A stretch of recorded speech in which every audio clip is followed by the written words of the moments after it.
poser la question à Jésus pour lui tendre un piège. Moïse a dit ceci, mais toi, que dis-tu? Aucune réponse. Silence complet.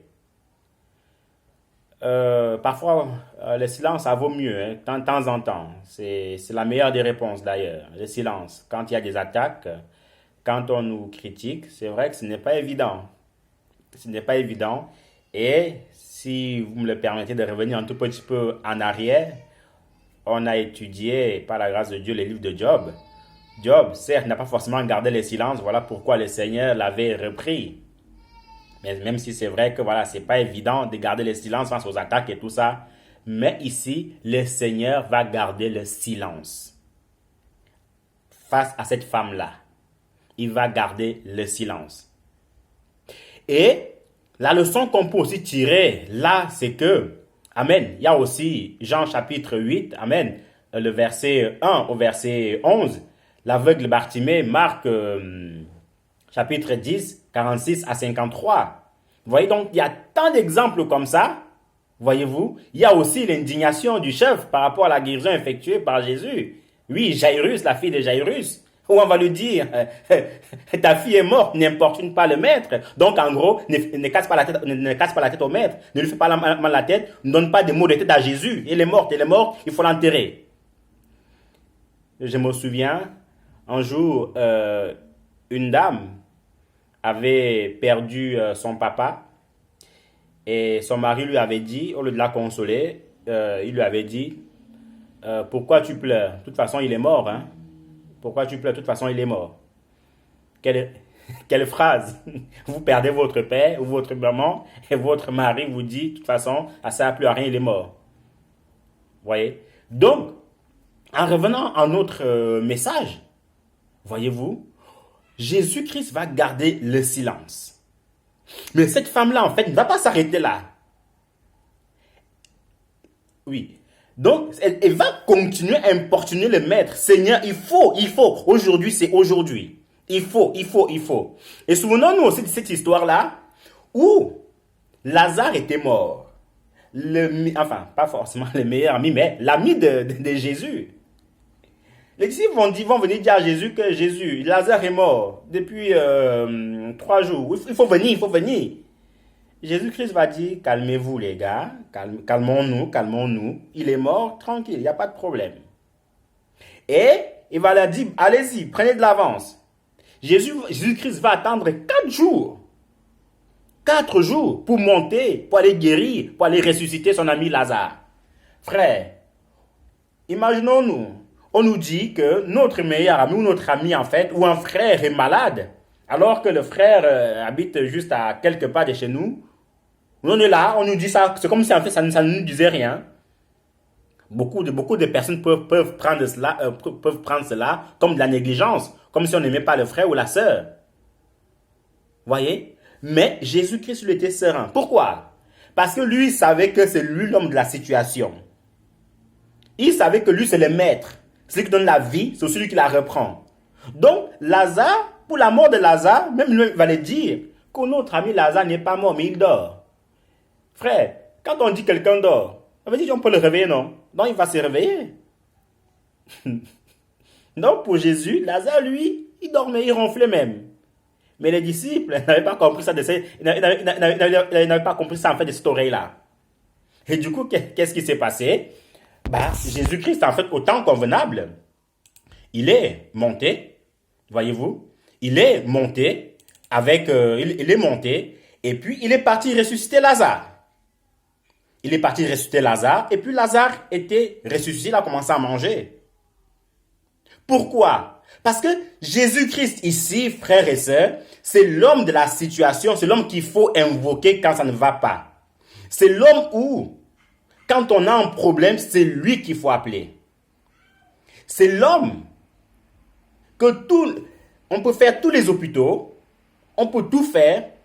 S'il n'y a pas de solution, Jésus-Christ en fait est là. Et lui, quand il entend qu'il y a une situation, lui, il ne s'embrouille pas. Lui, il ne crie pas, oh, il est mort. Non. Lui, il est calme. Pourquoi? Parce que il est la solution. Et quand on dit que quelqu'un est la solution, ça veut dire que peu importe le problème qu'il y a, il va le résoudre.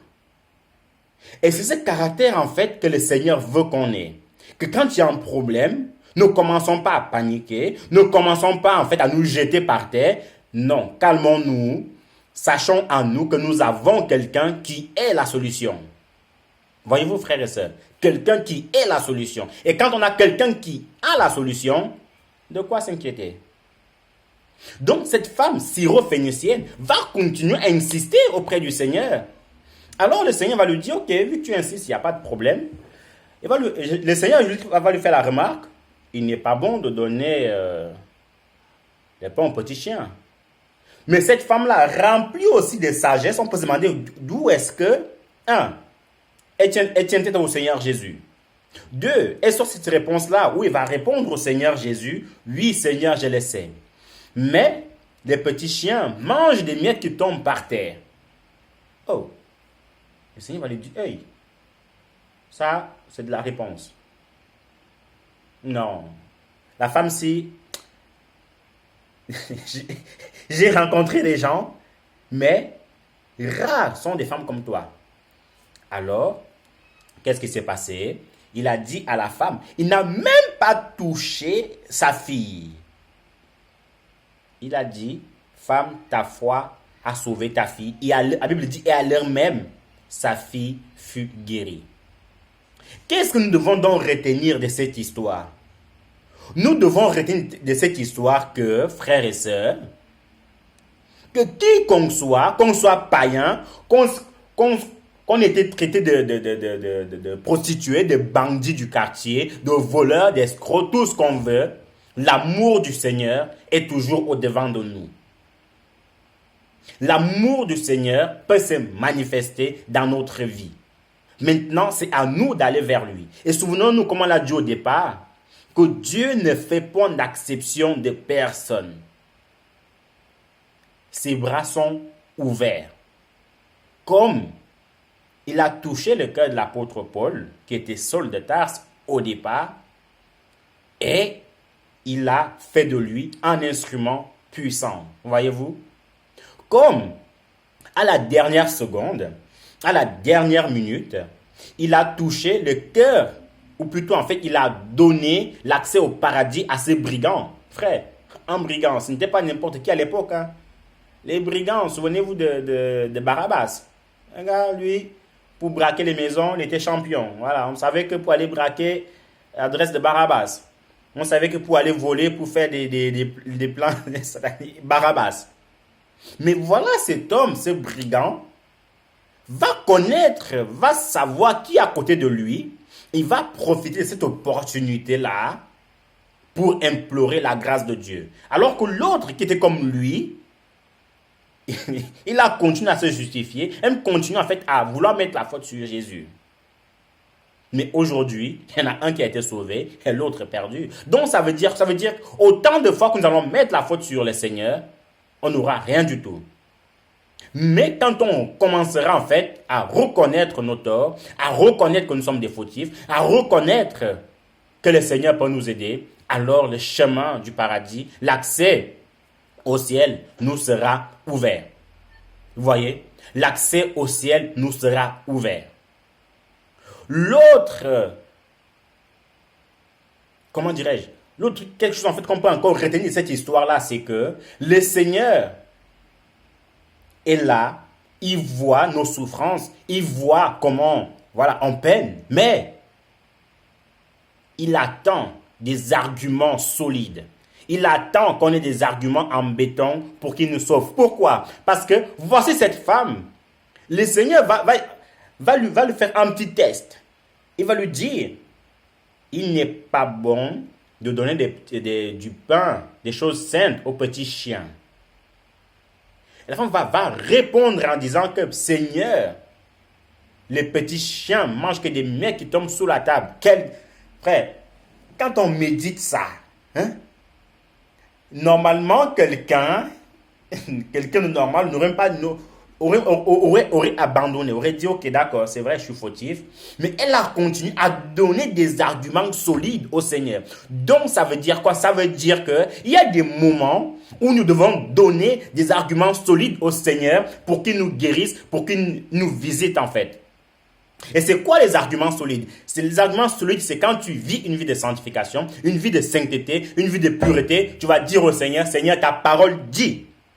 En gros, on est en train de mettre le Seigneur devant sa parole en fait. Et sachant qu'il est fidèle à sa parole. Et comme la Bible, enfin, comme ce cantique dit que ce que sa bouche dit, il accomplit. Et la Bible dit encore dans le livre de Nombre que Dieu n'est pas un homme pour mentir, ni un fils pour se repentir. Ce qu'il a dit, il le fera. Voyez-vous? Donc, quand on vit une vie de sanctification, une vie de sainteté, alors le Seigneur ne pourra que nous bénir, nous visiter, nous guérir. Et même s'il ne le fait pas, on lui dit, Seigneur, c'est écrit dans Deutéronome 28 que si tu obéis à la parole du Seigneur, si tu suis ce commandement, alors il enverra la pluie en son temps, alors il fera de nous la tête et non la queue. Il y a encore dans Lévitique chapitre 26, du verset 1 au verset 13, d'ailleurs, même Deutéronome 28, verset 1, verset 13, c'est toujours le 1 à 13, les bénédictions du Seigneur, que si tu écoutes la voix du Seigneur, si on ne trouve pas d'idole en toi, alors le Seigneur enverra la pluie en sa saison. Alors nous serons de ceux-là qui prêtent et non qui empruntent. C'est écrit. Donc quand on met le Seigneur devant sa parole comme ça, ben, qu'est-ce qui se passe? Le Seigneur ne peut qu'approuver, ne peut que dire, waouh, quel enfant, quelle fille. Alors il fera comme la femme syrophénicienne, va, il nous dira, va, ta foi t'a sauvé, ou va, ta vie de sanctification, ta vie de pureté t'a sauvé.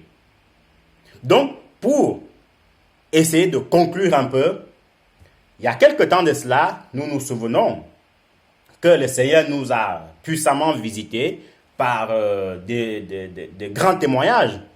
Il y a le frère de notre frère qui était gravement malade, qui était hospitalisé en coma artificiel. L'Église a pris ses responsabilités, l'Église a jeûné, l'Église a fléchi les genoux devant le Seigneur et le Seigneur ne pouvait que agir. Voilà ce frère qui est sur pied maintenant. Nous nous souvenons, il y a eu, même dans le monde entier, des femmes, des sœurs en Christ qui étaient prêtes à partir à cause d'un accouchement. Mais le Seigneur s'est souvenu de leur mari, comment est-ce qu'ils gémissaient, comment est-ce qu'ils gênaient, comment est-ce qu'ils prêchaient la parole de Dieu, comment est-ce qu'ils se forçaient à mettre sa parole de Dieu en pratique. Alors qu'est-ce qui s'est passé? Le Seigneur a dit, niet, je vais accomplir ma parole auprès de ces femmes-là. Je vais accomplir ma parole auprès de mes serviteurs et de mes servantes. Donc, frères et sœurs, ici, parfois, quand nous prions ou quand nous faisons l'œuvre de Dieu, on s'attend à ce que le Seigneur donne des millions, on s'attend à ce que le Seigneur nous bénisse des bénédictions matérielles, non pas que ça soit interdit, c'est même une bonne chose, ça aide à pas mal de choses, mais la vraie bénédiction, ou c'est que la bénédiction que le Seigneur nous donne pour notre bien, c'est ça en fait, c'est ça le salaire. Ça veut dire qu'il sauve des vies.